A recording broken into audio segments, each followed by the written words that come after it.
"Mr. Evans, you're fired." "What? Why?" "Even if you ask why, it's a decision that's been made." With just 1 year left until retirement. One day, a young manager was transferred to the department I belonged to.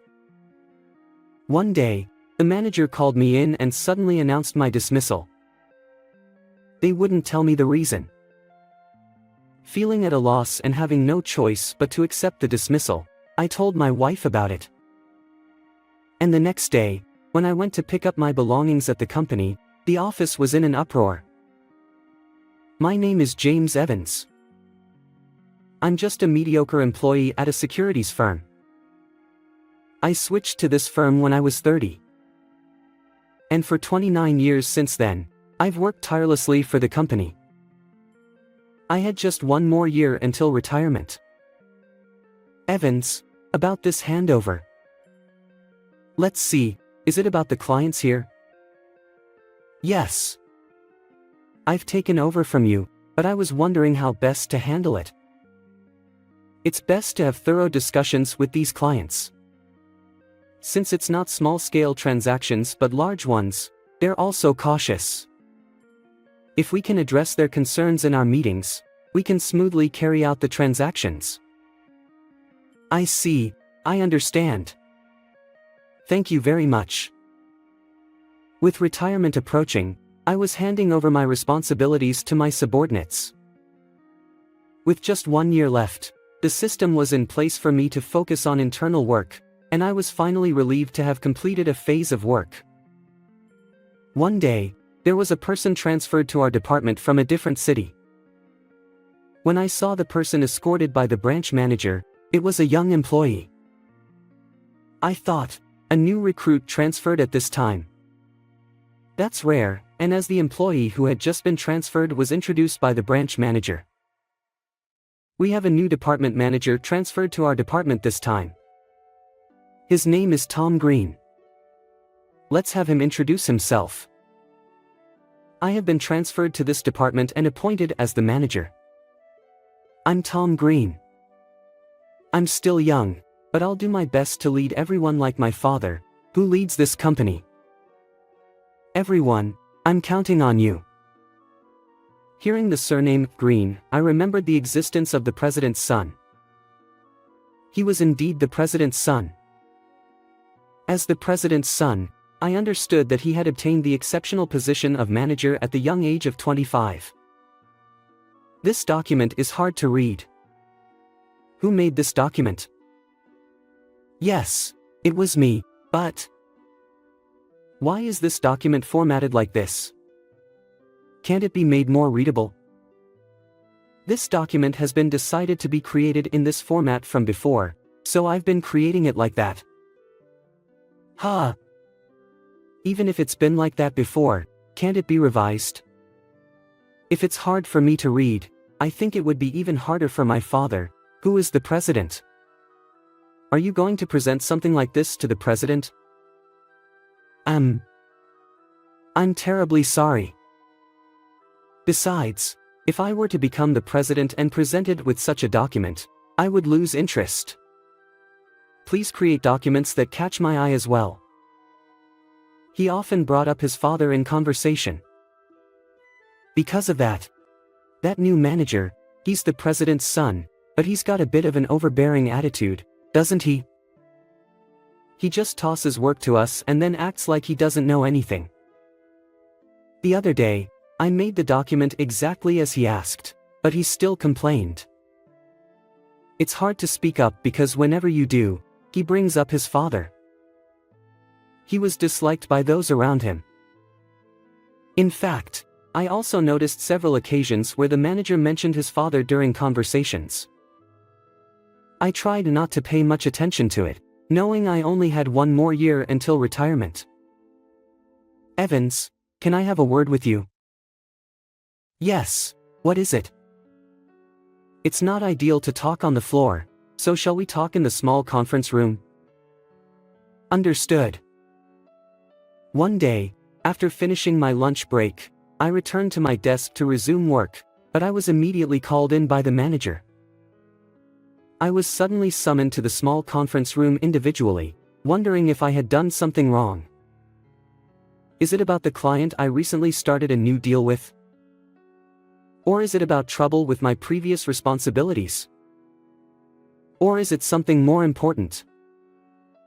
I couldn't guess what the call was about. Did I do something wrong?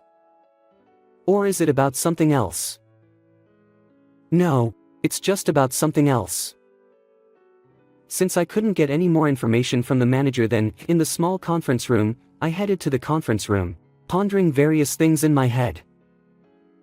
And then the manager and I entered the conference room. Well, please sit down for now. Yes. We don't have much time, so I'll get straight to the point. Evans, you're fired.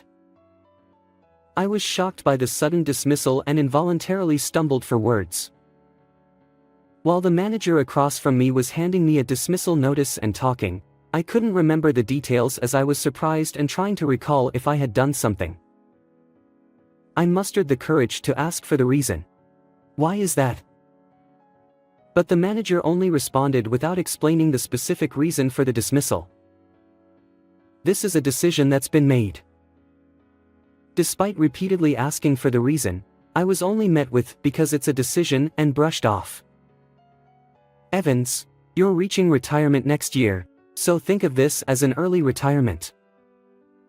But I still have one more year, you know.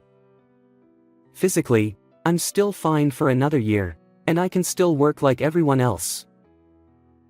I've heard that the handover is already done. And besides, you're not going on field visits anymore, right? You're at an age where it's tough on your body, isn't it? But that's... Well, anyway, being fired is a decision that's been made. Leave the rest to us young folks. But I'm in trouble. For me too. Evans. Do you know who I am? If I wanted to, I could even tell the president about this. My decision is akin to the president's decision. With that, the manager left the room. Left behind, I didn't know what to do and felt vague about it. And then, afterward, I had no choice but to head home without understanding anything. What should I tell my wife? If I suddenly say something like this, I might just make her worry unnecessarily. But I have to say it. On the way home, I became increasingly weighed down by the thought of what to explain to my wife when I got back, afraid I might cause her undue worry. I'm home. Welcome back. Dinner is already prepared. Oh, I'll change and be right there. Returning home with heavy steps, I decided to tell my wife about being laid off during dinner. I have something important to tell you. Is it related to why you seemed down when you came back today? Yeah. Actually, I've been laid off from the company. Anxious, I couldn't look at my wife's face while speaking. I wondered how much I would disappoint her, and with unease, I kept my head down. But to my surprise, her response was astonishing. I'm happy. You finally quit the company. Expecting my wife to worry, I was surprised by her joyful response, and I lifted my head. You've worked so hard until now, so let's take it easy from now on. Looking at my wife's smiling face, she seemed to be in a very cheerful mood. And my wife didn't blame me at all for being laid off. Well then, I'll go to the company. Okay. I'll just go pick up my things, so I'll be back soon.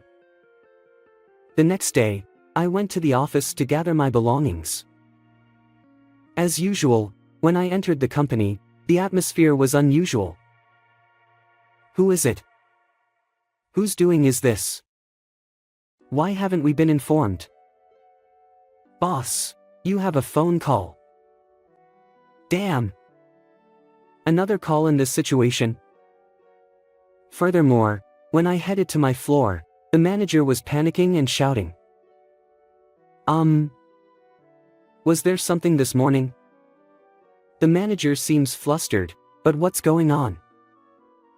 Oh, I just heard about it, too. It seems like one after another, our major clients are canceling contracts. And we don't know the reason. When I asked my colleague about the reason for the commotion in the office, it seemed that today, the cancellation of major clients' contracts had occurred one after another. And so, each major client's account manager had been constantly contacting those clients, and the manager had been frustrated since morning without knowing the cause. By midday, the situation had not improved, but rather, the number of contracts terminated had increased compared to the morning, and the manager's face had turned pale. Despite the chaotic situation, I thought I still had to give my final greetings, but when I approached the manager, "Now's not the time for that. Can you leave it for later?" I was brushed off. While observing the situation, I greeted other employees. And even while giving those greetings, the manager's voice echoed throughout the floor. "Are you really making sure to contact them? If the cancellations continue like this, it will cause significant damage. You know that if something like that happens, it's the lower-ranking employees who will be fired first, right? But, we've been making calls since this morning. And besides, then think of ways to apologize directly to the company. Absolutely useless. That's why you can't rise up the ranks and remain just regular employees. If you're an account manager, show more initiative in your work." I didn't mean to. What's this? Are you talking back? Then fix the situation before saying anything. His voice was filled with anger toward his subordinates, and the manager continued to berate them one after another. In such a chaotic situation where even giving greetings was impossible, I hastily packed my belongings and went home. After all that happened, apparently, the cause is unknown. Well, I've already been fired, so I can't investigate the cause. After returning home, when I talked to my wife about what happened at the company, she smiled. Oh, about your company. Actually, our group company had many contracts with them. And she began to speak mischievously. You know, my job. I manage a number of restaurants, right? So, we had business dealings with the company you worked for. But we canceled all of them. Why would you do such a thing? Is it because I got laid off? Well, that's one factor, but to be honest, I never really liked the company you were at. The sales interactions were polite, but when visiting for meetings, the internal atmosphere didn't seem great. And the salespeople were only polite at first. That's surprising. So, I thought it was a good opportunity when I heard you got laid off. That's why I canceled everything. Actually, my wife is the chairperson of a major holdings company that owns numerous restaurants. These restaurants had contracts with the company I worked for, but apparently, she never really liked the company I was at, so she took this chance to cancel all the contracts at once. I couldn't hide my surprise, but honestly, I felt a bit relieved. Being forced to retire due to layoffs might not be ideal, but let's take it easy from now on. Yeah. It's a bit early, but let's relax. Exactly. You've worked hard all this time. Besides, I want to spend time with you, so I'll step down from the chairperson position. I've already decided on a successor. Despite being laid off, after working for 29 years, I had enough savings. And apparently, my wife decided to pass on the chairperson position to a successor after my retirement. We entered into an early retirement life and started to spend our days leisurely. How was this story? Don't forget to subscribe to the channel. Well then, see you in the next video.